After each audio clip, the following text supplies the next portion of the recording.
The first time I realized I was being pushed out of my own family, it wasn't during an argument.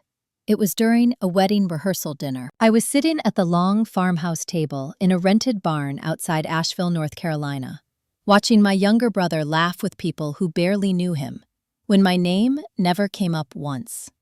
Not in the speeches, not in the toasts, not even in the seating chart placed neatly at the entrance. That was the moment I understood something had already shifted without my consent. My name is Claire Donovan.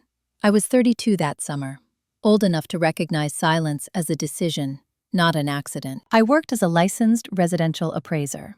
Not glamorous, not the kind of job people brag about at dinner parties. But it paid well, required precision, and taught me how to see value where others only saw surface. I spent my days determining what homes were actually worth, not what people wanted them to be worth. That skill would end up saving me later. At the time, though, all I knew was that my brother Evan was getting married, and somehow I had become optional. Evan was 30, charming in a careless way, the kind of man people trusted quickly. He was marrying Lauren, a woman from a family with money and expectations. Her parents owned a chain of assisted living facilities across the Southeast. Her mother spoke softly but decided everything. Her father smiled while watching. My parents adored Lauren. They adored her in the way people adore solutions. The rehearsal dinner was supposed to be intimate, immediate family only. That's what my mother had told me when she asked me to fly in early. I had taken unpaid days off, rearranged inspection appointments, driven 6 hours after landing because the venue was so charmingly remote. When I arrived, I found more than 50 people there. Cousins I barely remembered. Friends of Lauren's parents, business associates, a local councilman. I scanned the table for my place card. It was at the far end, beside a teenager I didn't know, and a woman who introduced herself as Lauren's Pilates instructor. Not beside my parents. Not near Evan. Certainly not near the head table. I didn't complain. That's important. I didn't make a face or ask for clarification. I simply sat down and watched. My mother stood to give a toast. She spoke about Evan's childhood, about how he had always been ambitious, always needed guidance. She thanked Lauren's parents for their generosity, for stepping in, for believing in Evan's future. She didn't mention me. My father followed. He joked about how weddings were expensive and how lucky Evan was to be marrying into such a supportive family. He thanked Lauren for bringing stability. Still nothing. Then Lauren's father stood and announced something that made the room murmur. As part of their wedding gift, they were helping Evan purchase a property, a historic home just outside Charlotte. A starter investment, he called it, something Evan could renovate and eventually turn into income. Applause filled the room. I felt it then. Not jealousy, not anger, displacement. I had been appraising properties for 9 years. I had renovated 2 small homes myself. I understood zoning, permits, valuations, risks. Evan had never flipped anything in his life. No one looked at me. After dinner, as people drifted outside under string lights, I finally approached my mother. "That's exciting news," I said. "The property purchase?" She smiled, distracted. "Isn't it? I didn't know Evan was planning to invest." She waved a hand. "Well, Lauren's family is handling most of it." "Do they need an appraisal?" I asked lightly. "I could take a look before papers are signed." Her smile tightened just slightly. "Oh no, dear. That's all taken care of." "By whom?" She didn't say. Later that night, I overheard a conversation I wasn't meant to hear. Lauren's mother, speaking to my father near the bar. "We'll want everything clean," she said. "No surprises. Evan will need full authority." My father nodded. "Of course. We've already discussed restructuring." "Restructuring what?" I wondered. When I asked Evan about it the next morning, while we were alone by the coffee station, he shrugged. "It's just paperwork," he said. "Lauren's dad knows people. It's easier this way." "Easier for who?"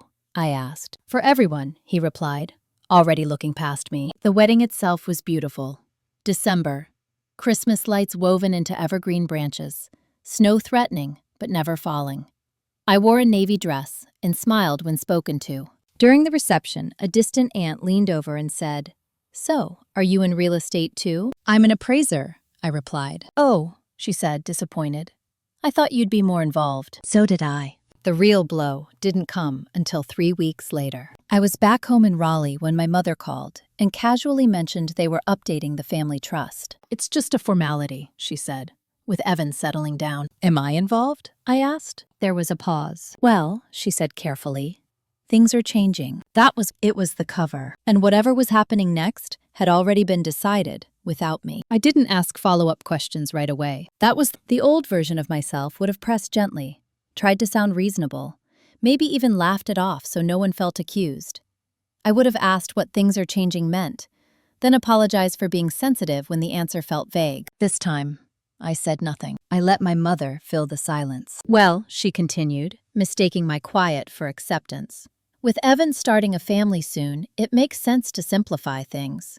You're so independent, Claire. You've always landed on your feet." There it was again, that word. Independent. So the trust is changing, I said slowly. "Before or after the holidays?" "Oh, it's already in motion," she replied. "Your father's meeting with the attorney next week. Nothing you need to worry about." Nothing. After we hung up, I sat at my kitchen table for a long time, staring at the grain in the wood like it might rearrange itself into answers. My parents weren't cruel people. That's what made this harder to see clearly. They were practical, image-conscious, conflict avoidant. They believed love meant keeping things smooth, even if that required quiet sacrifices. Those sacrifices were rarely theirs. Growing up, Evan had been the one who struggled, the one who needed help with tuition, rent, direction. I had been the stable one. Good grades, scholarships, no drama. I learned early that being low maintenance made life easier for everyone else. I also learned that it made me invisible. Over the next few weeks, small things began to surface. Evan stopped responding to my texts. My mother canceled a visit she'd planned months earlier. My father's emails became shorter, more formal. Then came the envelope. It arrived on the Thursday afternoon. Plain white, no return address. Inside was a copy of a document titled Amendment to the Donovan Family Trust. Not the full trust, just the amendment. I read it once. Then again. My name appeared exactly twice. Once in a paragraph stating that I waived active participation by virtue of relocation and professional independence, and once in a clause noting that my share would be reallocated to reflect current family needs. There were no percentages listed, no explanation. Just language that sounded neutral enough to pass without scrutiny. I wasn't angry yet. I was stunned by the efficiency. I called my father. "This document," I said when he answered. "Why am I seeing it after it's been drafted?" There was a pause. "We didn't think you'd object." "I don't even know what I'm objecting to," I replied. "It's administrative," he said. "Evan needs stability. You're doing fine." "I'm not a line item," I said quietly. "Claire," he sighed. "Don't make this harder than it needs to be." Harder for whom? He didn't say. That night, I pulled out old files. Not for sentimental reasons, for pattern recognition. I found emails from years ago. Times I'd helped Evan assess properties he wanted to buy but never did. Times I'd explained valuations to my parents when they considered refinancing. Times I'd been useful. Then I noticed something else. My grandmother's handwriting. She had passed away 6 years earlier. She was the only person in my family who ever asked detailed questions about my work. She had once told me, "You understand systems. Don't ever let them convince you that makes you cold." She'd also insisted on being involved in setting up the original trust. I remembered that clearly. The next morning, I took a personal day and drove to the county records office. It wasn't dramatic, just fluorescent lights, dusty terminals, and a clerk who didn't care why I was there. I requested copies of the original trust filings, public portions, nothing confidential. When I compared them to the amendment, something didn't sit right. The amendment referenced authority that wasn't clearly granted in the original document. It assumed consent where none was recorded. It leaned heavily on interpretation rather than explicit instruction. I wasn't a lawyer, but I worked adjacent to them often enough to recognize sloppiness disguised as confidence. That afternoon, Evan finally called me back. "You got the papers," he said. "Yes," I replied. "Did you?" "Lauren's parents handled most of it," he said. "It's cleaner this way." "Cleaner for you," I said. "You're overthinking this," he replied. You don't even want the house or the business stuff. That's not the point. What is the point then? He asked, frustration creeping in. The point, I said carefully, is that decisions about my future are being made without me. There was a pause. Then he said something that settled everything. You always make things about fairness, he said. Life doesn't work that way. He hung up before I could respond. That night, I opened my laptop and searched for attorneys. Not estate litigators, not divorce lawyers. Someone who understood trusts, property, and quiet leverage. I didn't want to fight. I wanted visibility. Because whatever love my family thought they were preserving, it had come at the cost of my agency. And I was done paying for peace I wasn't included in. I met the attorney on a rainy Tuesday morning. Her name was Marianne Holt. Early 60s, calm voice, sharp eyes. The kind of woman who didn't waste time reassuring people who didn't need it. She listened without interrupting while I explained the wedding, the amendment, the language about my professional independence, the way everything had been framed as practical rather than personal. When I finished, she didn't react the way I expected. She didn't frown. She didn't gasp. She smiled slightly. This isn't unusual, she said. That doesn't make it acceptable, I replied. No, she agreed. But it does make it predictable. She asked to see the documents. I slid them across her desk. She read slowly, tapping a pen against the margin now and then, notating nothing. Finally, she leaned back. They assumed you wouldn't challenge this, she said. I nodded. They've assumed that my entire life. They also assumed, she continued, that control can be transferred quietly when the person being excluded has already been emotionally distanced. That sentence stayed with me. Do I have standing? I asked. She met my gaze. Yes, but more importantly, you have leverage. I exhaled slowly. Explain. The original trust includes a valuation safeguard, she said. Any material redistribution tied to real property requires an independent assessment. That's my job, I said. Exactly, she replied. Your grandmother insisted on it. She didn't trust internal valuations when family dynamics were involved. I felt something tighten in my chest. Not grief, recognition. She knew, I said. She anticipated, Marianne corrected. There's a difference. I left her office with a plan, but no immediate action. That part was intentional. The most dangerous thing you can do when people think you're powerless is prove them right too quickly. Instead, I waited. I continued working. I took new appraisal assignments. I stayed visible, but non-confrontational. I answered my parents' messages politely. I didn't mention lawyers. I didn't ask questions. That silence created space. And into that space, people began to speak more freely. Lauren called me one afternoon. I hope this isn't awkward, she said brightly. Why would it be? I replied. She laughed lightly. Well, you know, with the trust stuff. I know very little, I said. That's probably for the best, she said quickly. Less stress. Stress. Another word used to justify exclusion. We're excited about the property, she continued. Evan's dad says it'll appreciate fast once renovations start. Which property? I asked. She hesitated. The one near Charlotte. There are several, I said evenly. Which address? She gave it to me. After we hung up, I didn't call Marianne. I didn't tell anyone. I pulled public records. The property had been purchased under a newly formed LLC. Not Evan's name, not Lauren's. My parents' names were listed as guarantors. I stared at the screen. The trust amendment hadn't just redistributed future assets. It had quietly shifted liability. They were insulating Evan by absorbing risk themselves. Risk that hadn't been properly assessed. Risk that depended on inflated projected value. Risk that someone with my background would have flagged immediately. I saw it then. The full picture. They hadn't just excluded me. They had removed the one person in the family trained to say no. The next family gathering was Easter. I went. That was another deliberate choice. I showed up with a bottle of wine and a neutral expression. I hugged my mother. I nodded at my father. I made polite conversation with Lauren's parents. I listened. I listened to Lauren's father brag about strategic leverage. To my father, talk about short-term flexibility. To Evan, complain about permits slowing things down. No one asked my opinion. No one noticed when I excused myself early. That night, I called Marianne. They're using the trust as collateral, I said. She was quiet for a moment. That complicates things. For them, I replied. Yes, she said. Very much so. The next step wasn't legal yet. It was procedural. I requested an appraisal. Not for Evan. Not for the LLC. For the lender. I disclosed my relationship up front, as required by law.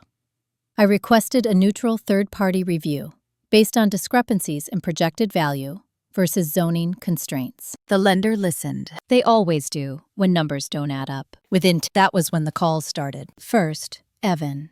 What did you do? He demanded. Nothing, I said. I followed procedure. You're sabotaging me. I'm preventing misrepresentation, I replied. You're doing this on purpose. Yes, I said calmly. I am. He hung up. Then, my mother. Her voice shook. Why didn't you tell us? Because you didn't tell me, I replied. This could cost us everything, she said. No, I said. It could cost you a bad investment. Silence followed. Then my father called. We need to talk, he said. I agree, I replied. With counsel present. That was the moment the power shifted. Not because I raised my voice. Not because I accused anyone, but because I stopped absorbing risk that wasn't mine. And once that boundary was visible, the illusion of control they'd built around me began to crack. We met the following Friday in a conference room at a regional bank branch just outside Raleigh. Neutral ground, fluorescent lights, a long laminate table that had seen more financial confessions than apologies. My parents arrived together. My father carried a folder, too thin to be reassuring. My mother wore the same composed expression she used at church and funerals, the one that suggested dignity, even when things were unraveling underneath. Evan and Lauren came separately. That alone told me something. Marianne arrived with me. She didn't greet anyone beyond polite nods. She took the seat beside me and placed a legal pad on the table without opening it. That was intentional too. Silence as posture. The bank officer, a man named Thomas Reed, cleared his throat. As you know, he said, we've paused funding pending reassessment of the property valuation and liability structure. My father leaned forward. This was supposed to be routine. Routine relies on accurate projections, Thomas replied. New information came to light. He glanced at me, briefly. Lauren shifted in her seat. Evan stared at the table. This reassessment, my mother said tightly, was triggered unnecessarily. Marianne spoke for the first time. It was triggered appropriately. The appraisal request followed standard disclosure and compliance procedures. My mother's eyes flicked to me. Claire could have come to us. I met her gaze. You could have come to me. That ended that line of argument. Thomas continued.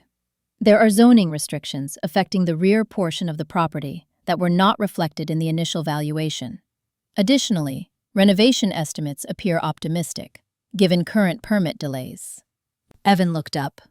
That's temporary. Temporary still affects risk, Thomas replied. Lauren's father, seated at the far end, finally spoke. We've handled dozens of projects like this. Yes, Thomas said calmly. But this one involves family guarantees and trust-backed collateral. That elevates scrutiny. The word trust hung in the air. My father cleared his throat. We were trying to help our son. I know, I said quietly. That's not the issue. Then what is? Evan snapped. I turned to him. The issue is that you made me invisible so you wouldn't have to hear no. His mouth opened.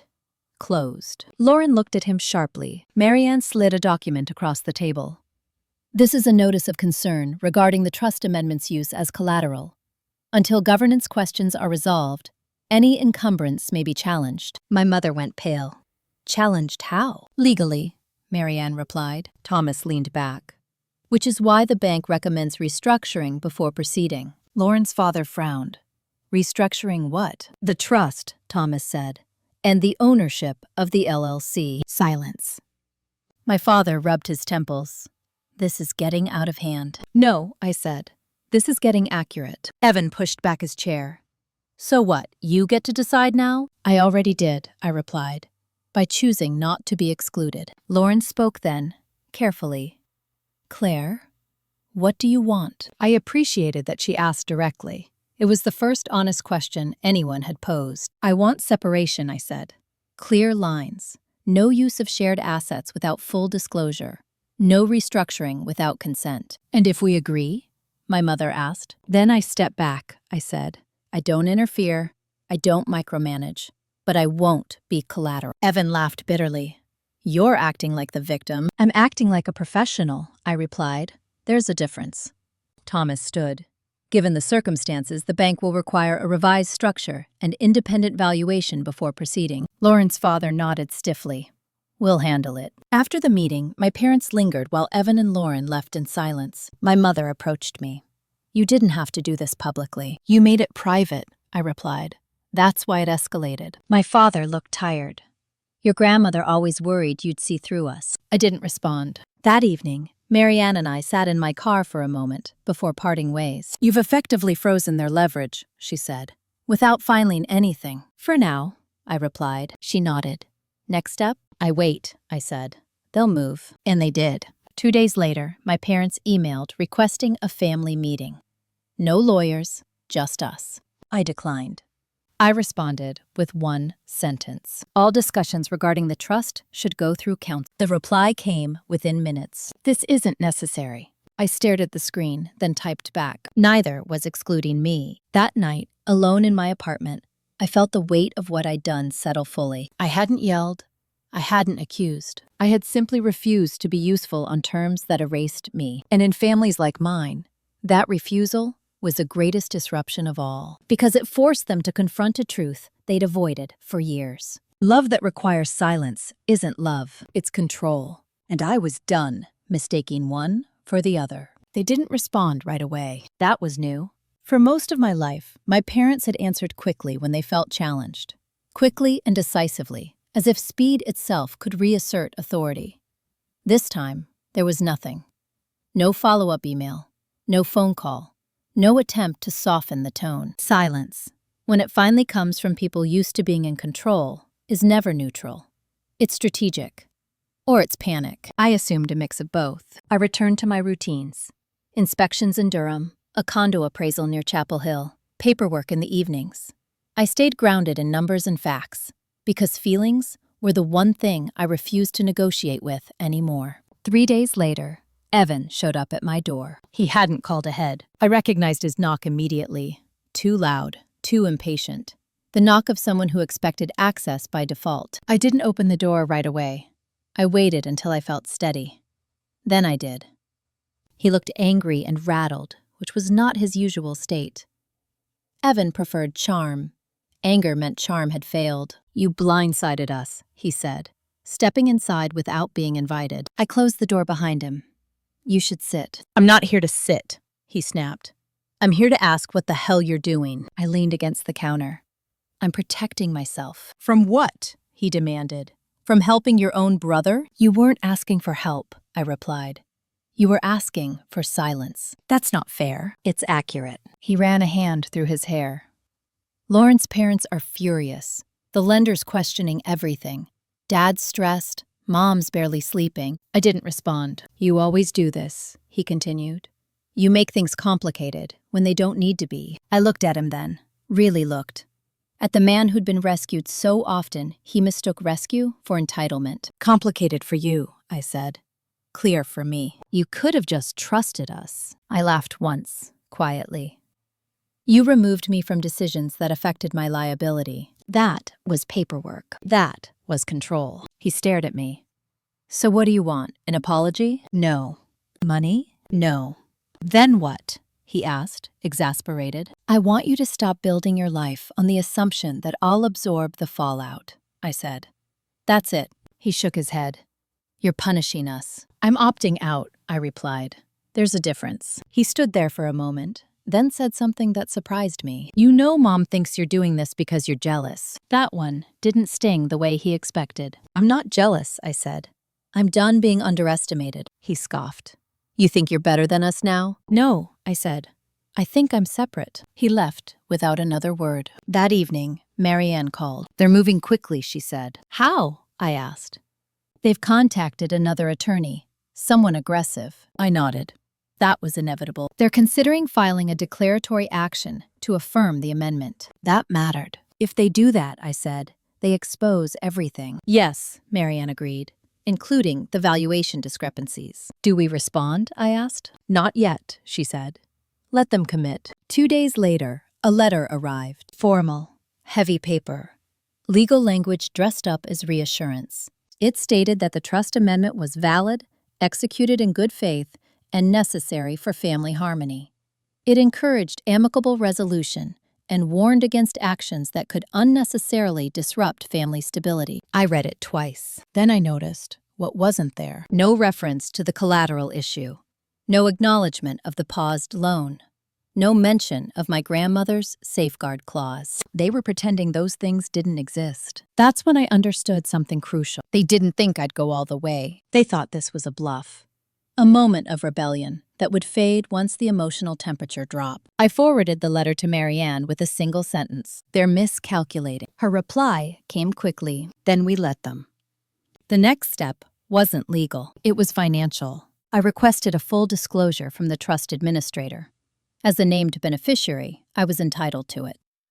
Account statements, asset allocations, any encumbrances tied to trust property. The request was polite, procedural, impossible to dismiss as emotional. The response took longer than it should have. When it finally came, it confirmed what I suspected. The trust had been leveraged more extensively than my parents admitted. Not recklessly, but aggressively. Lines of credit, guarantees, exposure layered carefully, assuming appreciation would outpace risk, assuming nothing would go wrong, assuming no one would object. I felt a familiar steadiness settle in. This wasn't about Evan's house anymore. It was about a system that depended on my silence to function. And systems don't like it when the quiet part starts asking questions. That night, my mother called again. Her voice was softer this time, controlled but brittle. "Your father's health isn't good," she said. I closed my eyes briefly. I'd known this would come. "I'm sorry to hear that," I replied. "I hope he's seeing his doctor." "That's not what I meant," she said. "He's under a lot of stress." "I didn't create that stress," I said. "I revealed it." She inhaled sharply. "Why can't you just let this go?" Because letting it go would mean letting myself go again. "I can't," I said simply. There was a long pause. Then she said, "You've changed." "No," I replied. "I've stopped compensating." When the call ended, I sat in the quiet of my apartment, aware of the line I'd crossed. Not the legal one, the emotional one. There would be no return to how things were. No version of this where I quietly rejoined the family hierarchy and pretended nothing had happened. But there was something else taking shape, something steadier. For the first time, my choices were no longer reactions. They were positions, and the next one would force them to decide whether control mattered more than truth. The filing came sooner than Marianne expected. Not from my parents, from Evan. He filed a petition asserting that the trust amendment was valid, necessary, and already relied upon for significant financial commitments. He positioned himself as the injured party, the one facing loss because of unreasonable interference. It was bold. It was also a mistake. Marianne called me the moment she saw it. "He moved without your parents," she said. "That matters." "How?" I asked. "He's claiming reliance," she replied, which opens the door to examining how that reliance was created. I didn't need her to finish the thought. Who told him the amendment was solid? Who encouraged him to act before everything was finalized? Who benefited if the risk paid off? That afternoon, we filed our response. No emotion. No narrative, just exhibits. The original trust language, my grandmother's safeguard clause, the valuation standards, the lender's pause notice, the disclosure request timeline. By the end of the day, the case was no longer about family disagreement. It was about process integrity. The judge assigned was a woman in her late 50s, former probate attorney, known for impatience with family logic arguments. That helped. The first hearing was brief, procedural. The judge asked questions. Evan's attorney answered confidently until she didn't. "Why was Miss Donovan not notified prior to execution?" the judge asked. "Because she was not actively involved," his attorney replied. The judge raised an eyebrow. "Is involvement a statutory requirement?" "No, Your Honor." "Then why does it appear repeatedly in your argument?" Silence. She turned to Marianne. "Mrs. Holt?" Marianne stood. "The trust does not condition beneficiary rights on proximity, involvement, or perceived independence. Those terms appear nowhere in the controlling document." The judge nodded. That was my reading as well. She issued a temporary stay. No further use of trust assets as collateral. No execution of related transactions. Mandatory disclosure within 14 days. The room shifted. Evan didn't look at me as we left. He stared straight ahead, jaw tight. Outside the courthouse, my phone rang. "My father," I answered. "This has gone too far," he said. No greeting, no buffer. "It went too far when you signed something without telling me," I replied. "You're hurting your brother." "I'm stopping him from hurting everyone else," I said. There was a long pause. Then, quietly, "Your mother is blaming herself." I exhaled slowly. "I'm not asking her to blame anyone. I'm asking her to stop deciding for me." "You always were stubborn," he said. "No," I replied. "I'm consistent." That night, the first real consequence landed. Lauren's parents withdrew their support. Not publicly, quietly, strategically. They didn't like uncertainty. They liked clean deals and predictable families. Evan had promised both. He could deliver neither. Lauren called me at midnight. "I didn't know," she said immediately. "I know," I replied. "They told us it was settled, that you were fine with everything." "That wasn't true," I said. "I should have asked you," she whispered. "Yes," I said. "You should have." She cried then. Not loudly, not dramatically, just enough to signal something breaking. "I don't know what this means for us," she said. "I know," I replied. And I meant it. Over the next 2 weeks, disclosures poured in. Emails, guarantees, side agreements. Everything that had been justified as temporary. Everything that had assumed my silence. The picture was clear now. My parents hadn't acted out of malice. They'd acted out of fear. Fear of Evan failing. Fear of conflict. Fear of appearing divided. So they'd chosen control over consent. And that choice had consequences. The second hearing was longer. The judge reviewed the disclosures carefully. This trust was designed to prevent exactly this scenario, she said. Concentration of authority without accountability. She ordered mediation, not to preserve family harmony, to determine correction. That distinction mattered. The mediation was scheduled for mid-June. Neutral office. Court-appointed mediator. Counsel present. My parents arrived subdued. Evan looked hollow. Lauren didn't come. The mediator asked me directly, "What outcome are you seeking?" I answered without hesitation. "I want my position restored. I want clear separation of liability, and I want written boundaries going forward." "Do you want damages?" he asked. "No," I said. "I want distance." My parents exchanged a look. Evan spoke then. "So that's it? You walk away and leave us to clean up?" I met his gaze. "You started without me. You can finish without me too." That was the moment something in him shifted. Not anger, understanding. The agreement took 3 days. The amendment was voided. The trust was restored. The collateral was released. Evans LLC was restructured without family guarantees. I signed the final document on a Wednesday morning. The room was quiet. No apologies. No reconciliation speeches. Just paper. As I handed the pen back, I felt a strange lightness. Not victory. Finality. Because in choosing to protect myself, I'd forced the truth into daylight. And once truth is visible, it changes everything, especially the people who relied on darkness to operate. The quiet after mediation was heavier than the noise that came before it. For weeks, my life had been measured in deadlines and disclosures, phone calls, and filings. Now there was nothing on the calendar except work and the ordinary rhythm I'd neglected. No hearings, no meetings, no one demanding a response. That silence forced me to feel what I'd been postponing. Loss doesn't always look like grief. Sometimes it looks like relief that arrives too early and leaves you disoriented. I went back to work full-time, took on a large commercial appraisal outside Greensboro, spent long days walking properties with a clipboard, measuring, documenting, evaluating. I liked that the job required presence. You can't appraise what you don't actually look at. One afternoon, my father called and left a voicemail. He didn't ask me to call back. He just said, "I hope you're okay." That was all. It wasn't an apology. It wasn't reconciliation. It was an acknowledgement. I saved it. A week later, I ran into someone I hadn't expected to see. My Aunt Marlene. She was my mother's younger sister, the one who'd moved away years ago and rarely came to family gatherings. We crossed paths at a grocery store near my apartment.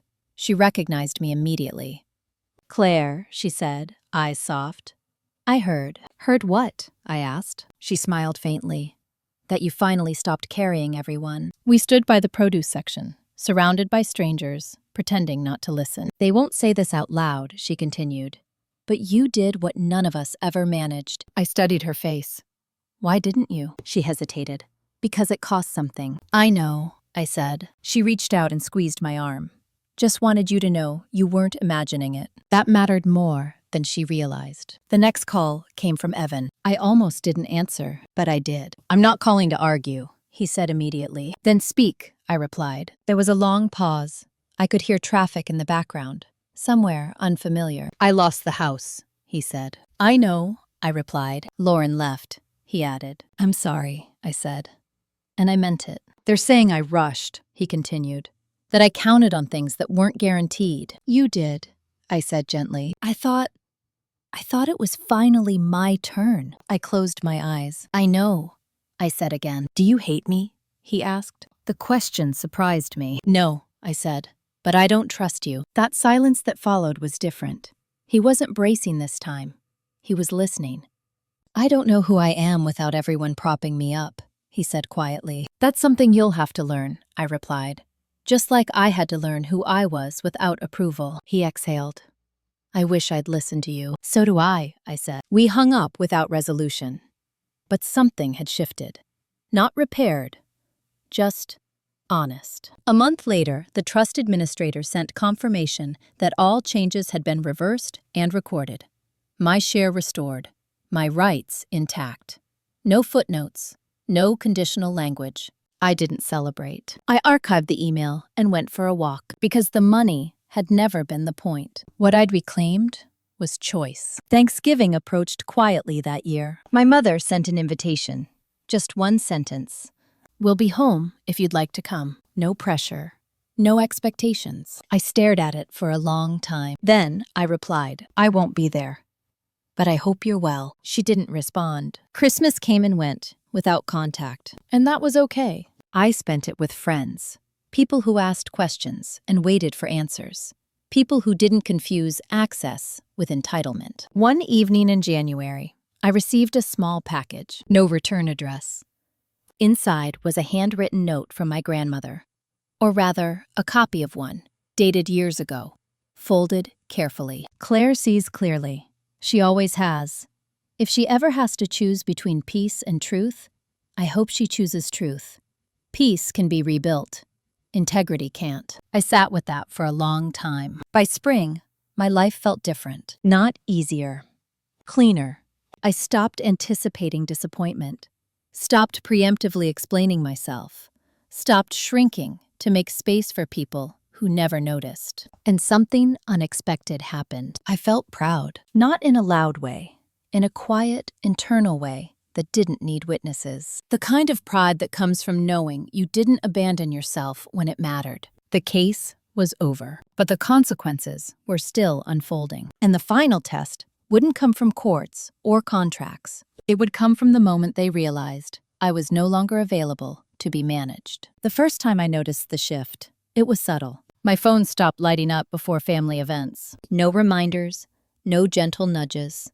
No passive comments about how everyone would love to see you.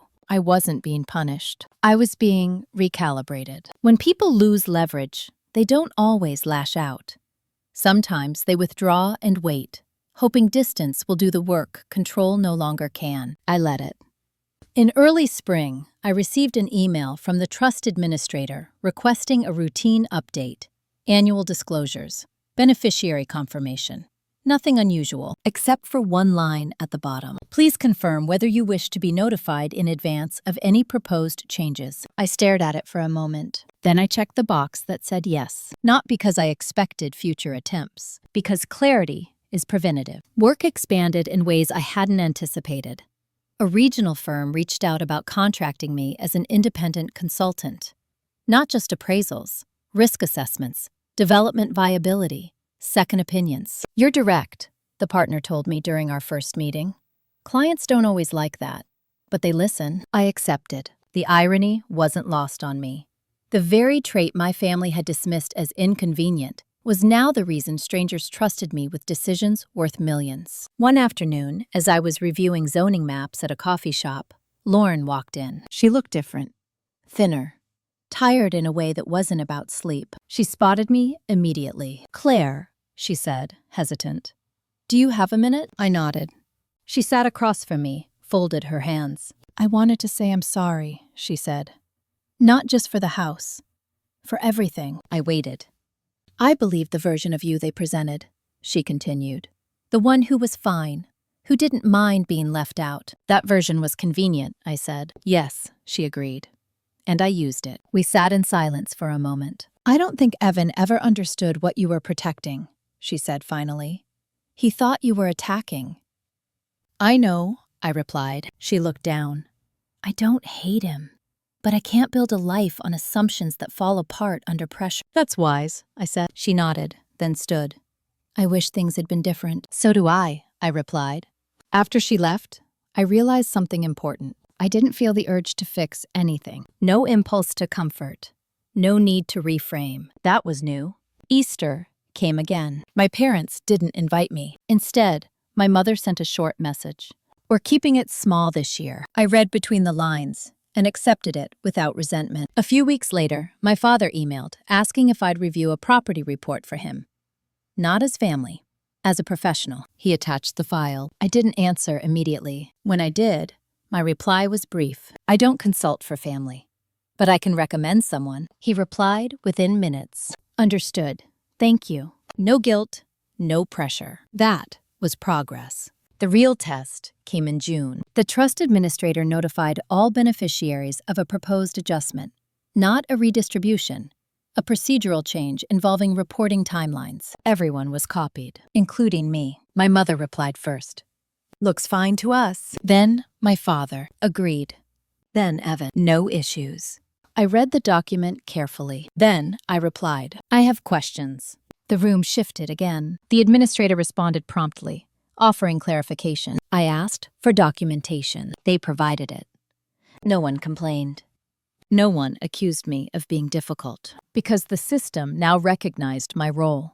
And systems, unlike families, respect consistency. That night, I sat on my balcony and thought about the wedding rehearsal dinner, the far seat, the quiet erasure. Back then, I thought inclusion was something you earned by being agreeable. Now I understood it differently. Inclusion without agency is decoration. I didn't want that anymore. I wanted presence with authority. And if that made people uncomfortable, so be it. Because comfort had cost me too much already. The final reckoning wasn't going to be loud. It was going to be mundane. Paperwork, boundaries, time. And that was exactly how I wanted it. By summer, my absence had become a fact instead of a phase. That was the real shift. People stop reacting when they realize something isn't temporary.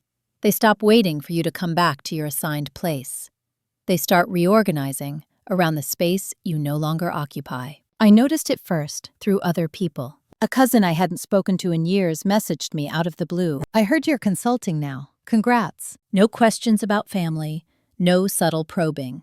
Just acknowledgement. Then an old family friend reached out, asking if I'd be willing to appraise a mixed-use property her firm was considering.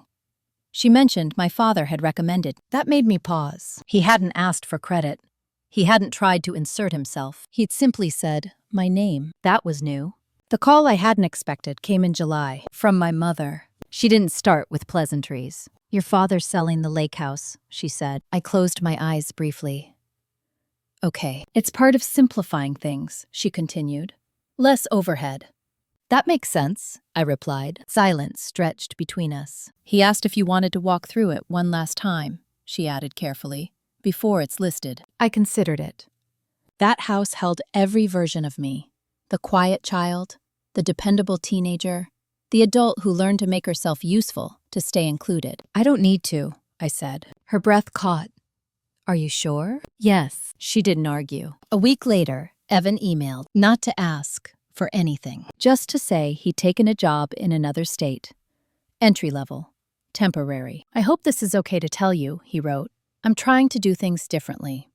I stared at the screen for a long time. Then I replied, I hope it gives you clarity. That was all. The family wasn't repaired, but it was rebalanced. And that balance came at a cost they were finally paying themselves. At work, things accelerated. The consulting firm offered me a longer contract, more autonomy, better terms. During negotiations, the partner slid the draft across the table and said, if you want to adjust anything, say so. I did. He nodded. Fair. No pushback. No pressure.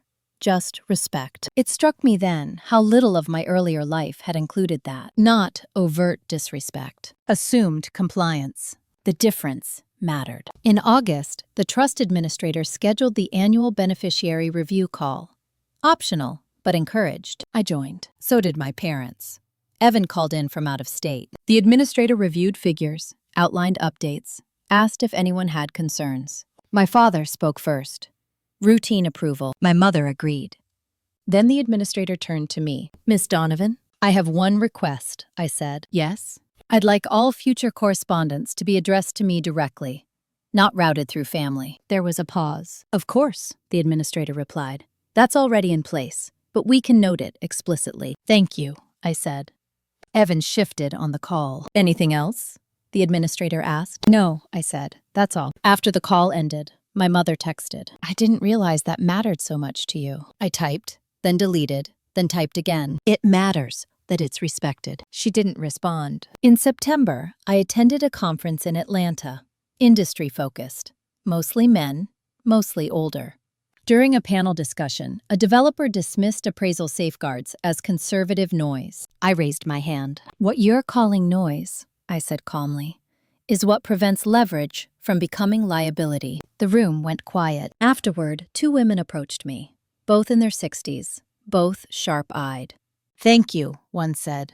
We've been saying that for decades. That night, alone in my hotel room, I thought about my grandmother again.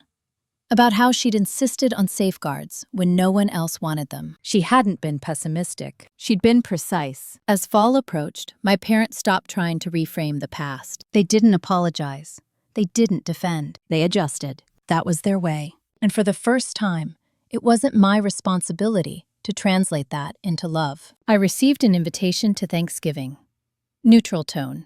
Clear expectations. I declined. Not out of anger. Out of alignment. I spent the holiday with friends, people who asked about my work, people who didn't need me to be smaller to feel comfortable. That night, I realized something quietly profound. The revenge wasn't that they lost control. It was that I no longer noticed when they tried to regain it. Power had shifted so gradually, it almost felt anticlimactic. But it was real, and it was permanent. The final chapter wouldn't involve confrontation. It would involve choice. And this time, the choice would be entirely mine. The invitation arrived in October, folded neatly inside a cream envelope with my name written in my mother's careful script. It wasn't for a holiday. It was for a meeting. Your father would like to discuss the future of the trust, she wrote. No urgency, no pressure, just conversation. I set the letter aside and finished my coffee before responding. I agreed to meet on one condition. Counsel present. She replied an hour later. Of course. We met in a private conference room at the same law firm that had drafted the original trust decades earlier. The room smelled faintly of old paper and lemon polish, familiar in a way that made my chest tighten. My parents sat together, not holding hands, just aligned by habit. Marianne sat beside me again, calm as ever. The senior partner opened the meeting with pleasantries that went nowhere, then deferred to my father. He cleared his throat. We're getting older, he said, and we need to think long-term. I nodded. That's prudent. We want to make sure there's no more confusion, he continued. No misunderstandings. My mother looked at me then. Her expression was careful, almost wary. We don't want to repeat mistakes, she said. I didn't reassure her. What are you proposing? Marianne asked. My father slid a document across the table. A clarification amendment. I read it slowly. It didn't reduce my share. It didn't consolidate authority. It didn't reroute decisions. Instead, it did something far more revealing. It limited future amendments. Any material change would now require unanimous written consent from all beneficiaries, notarized, with independent counsel acknowledgement. It was a safeguard. One they were offering voluntarily. I looked up. Why now? My father didn't hesitate. Because we learned what happens when we decide for you. That was the closest thing to an apology I was going to get. And Evan? I asked. He agreed, my mother said quickly. He insisted, actually. That surprised me. I read the document again. Then I handed it to Marianne. She nodded. It's solid, I signed. Not because I trusted them completely, because the structure no longer required trust. That distinction mattered. After the meeting, my parents lingered. Marianne stepped away to take a call. My mother spoke quietly. I didn't realize how much of your silence we'd mistaken for consent. I met her eyes. I didn't either. At first. She nodded slowly. I'm trying to learn. I believed her. In the way you believe someone is trying to read a language they avoided for years. My father added, your grandmother would be proud. That landed. I left without staying for lunch. Some things didn't need to be prolonged. A week later, I made a decision that surprised even me. I moved, not far. Just enough. I sold my apartment and bought a small house on the outskirts of the city. Nothing flashy. Solid structure. Good bones. A place that reflected how I lived now. I signed the closing documents without hesitation. This time, no one second-guessed me. At work, the consulting firm offered me partnership. I didn't answer immediately. I reviewed the terms. I asked questions. I requested changes. They agreed to most of them. That told me everything I needed to know. I accepted. That winter, Evan came to town briefly. He asked if we could have coffee. We met downtown, neutral ground. He looked older. Not worn, just aware. I'm not asking for anything, he said quickly. I just wanted to say, I get it now. A little. I waited. I used to think strength meant someone would catch you if you jumped, he continued. Now I think it means checking the ground first. I smiled faintly. That's a good start. He nodded. I don't expect us to be close. Neither do I replied. But I hope we can be honest, he said. That depends on your choices, I replied. He accepted that. Christmas passed quietly. No dramatic gestures. No forced gatherings. My mother sent a card. My father sent a book he thought I'd like. They didn't ask for forgiveness. They adjusted their expectations. And that was enough. One evening, sitting in my new living room, I thought about the beginning of all this. The wedding. The far seat. The assumption that I would stay quiet because that's who I had always been. They hadn't expected me to notice. They definitely hadn't expected me to act. The revenge, if anyone insisted on calling it that, wasn't in what they lost. It was in what I gained. Autonomy. Clarity. A life no longer structured around someone else's comfort. I hadn't burned bridges. I'd reinforced them, and the ones that couldn't hold weight fell away on their own. There were still things unresolved, not legally, emotionally, but I no longer needed resolution to move forward. That was the real turning point. Because once you stop waiting for closure, you realize how much of your life you'd put on hold. And I was done waiting. One chapter remained, not about them, about what I would choose now that no one else was choosing for me. The first time I noticed peace, I didn't trust it. It arrived on an ordinary Tuesday morning while I was standing in my new kitchen, waiting for the kettle to boil. No dread in my chest, no mental rehearsal of conversations that hadn't happened yet, no background hum of anxiety about who might call and what they might want, just quiet. For years, I'd mistaken that hum for responsibility, for connection, for being needed. Now I recognized it for what it had been, surveillance, not theirs. Mine. I had spent so long anticipating other people's expectations that I'd internalized them. Even after the legal battles ended, my body still braced for impact that never came. That took longer to unlearn than the paperwork. Work helped. Structure always did. As a partner, I was no longer just evaluating assets. I was shaping policy. Training junior appraisers to recognize when pressure disguised itself as urgency. Teaching them that integrity wasn't dramatic, it was repetitive, quiet, sometimes inconvenient. One afternoon, a junior analyst asked me how I learned to say no so calmly. I thought about it. I didn't, I said honestly. I learned what happens when you don't. That answer stayed with me. In early February, my mother asked if we could talk. Not about the trust. Not about money. About her. We met at a cafe halfway between our homes. Neutral territory again. I noticed how often I now required that. She looked smaller than I remembered. Not physically. Emotionally. Like someone who'd realized certainty had limits. I've been thinking about the past, she said. About how often I decided what was best without asking. I waited. I told myself it was love, she continued. But it was fear. Fear of conflict. Fear of things changing. Yes, I said. She flinched slightly, then nodded. I don't expect forgiveness. I just wanted you to know I see it now. I studied her face, the familiar lines, the careful posture. I believe you, I said. But understanding doesn't undo impact. I know, she replied. We sat in silence for a moment. Do you think, she asked finally, that we can have something new? Maybe, I said. But it won't look like before, she nodded slowly. I'm learning to accept that. That was the best outcome I could have hoped for. Not closeness, respect. Later that week, I received a message from Lauren. She'd accepted a position in another state. Starting over. On her terms. I wished her well, and I meant it. Evan sent a photo a month later. A small apartment. Sparse. Honest. Getting there, he wrote. I replied with a single word. Good. Spring came early that year. I spent weekends fixing small things around the house, replacing fixtures, repainting walls, choosing colors without consulting anyone. It felt symbolic without trying to be. One evening, I found myself sorting through old documents and came across the original trust file again. My grandmother's signature at the bottom.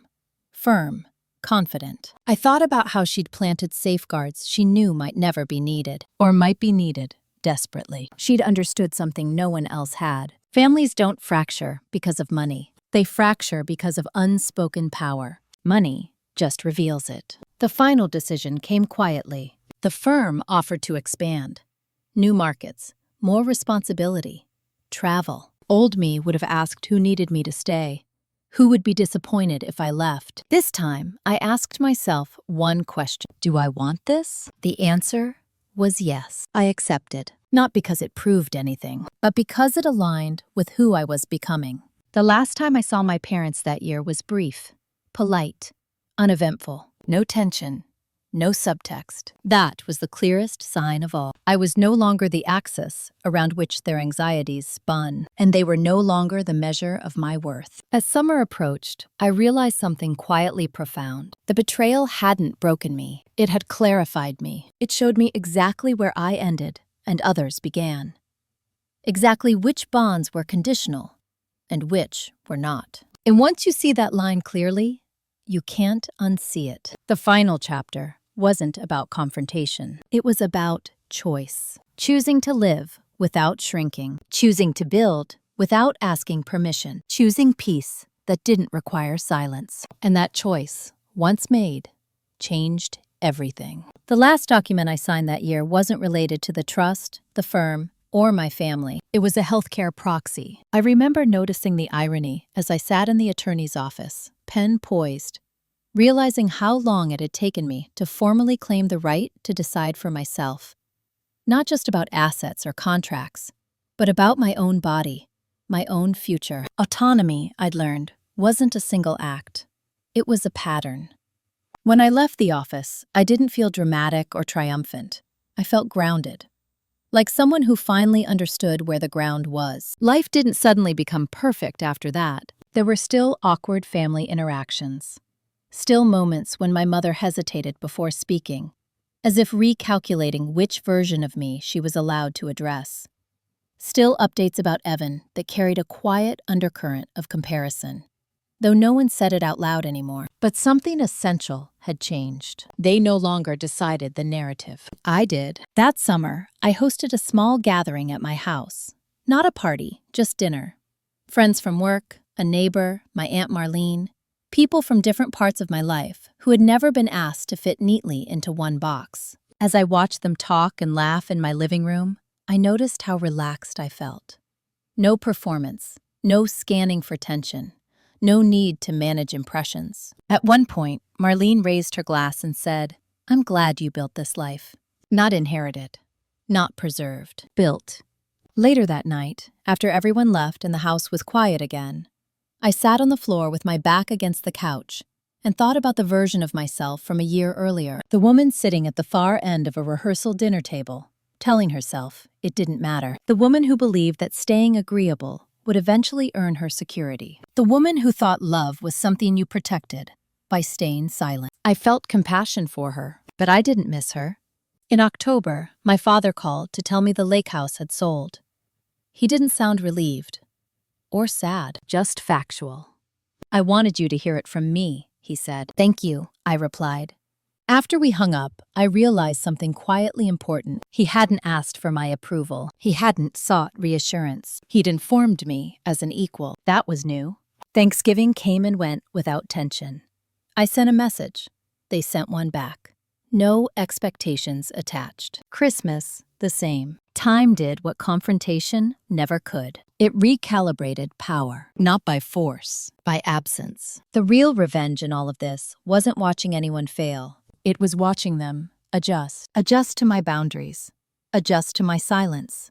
Adjust to the fact that access to me now required respect. They learned, slowly, that I was no longer available to be managed, explained away, or leveraged for someone else's stability. And I learned something even more important. I didn't need them to understand me in order to choose myself. That was the final shift. The betrayal had been real. The exclusion, deliberate. The injustice, quiet but precise. But the response didn't need to be loud. It needed to be final. I didn't argue my way back into the family. I didn't beg to be seen. I stepped out of the role they'd written for me and refused to audition for it again. And in doing so, I reclaimed something far more valuable than inheritance. I reclaimed authorship. If you're listening to this and you recognize yourself in any part of it, if you've ever been excluded, managed, or quietly erased by people who claim to love you, hear this clearly. You don't owe anyone access to you just because they share your blood. You don't owe silence in exchange for belonging. And you don't need permission to protect your future. Sometimes the most powerful payback isn't confrontation, it's clarity. It's boundaries enforced without explanation. It's choosing yourself, even when it costs you comfort. It's walking away before they decide where you're allowed to stand. If this story resonated with you, take a moment to like the video, leave a comment, or share your own experience. And if you want more stories about family drama, betrayal, karma, and quiet revenge that actually works, make sure to subscribe. Some stories don't just entertain. They remind you who you're allowed to be.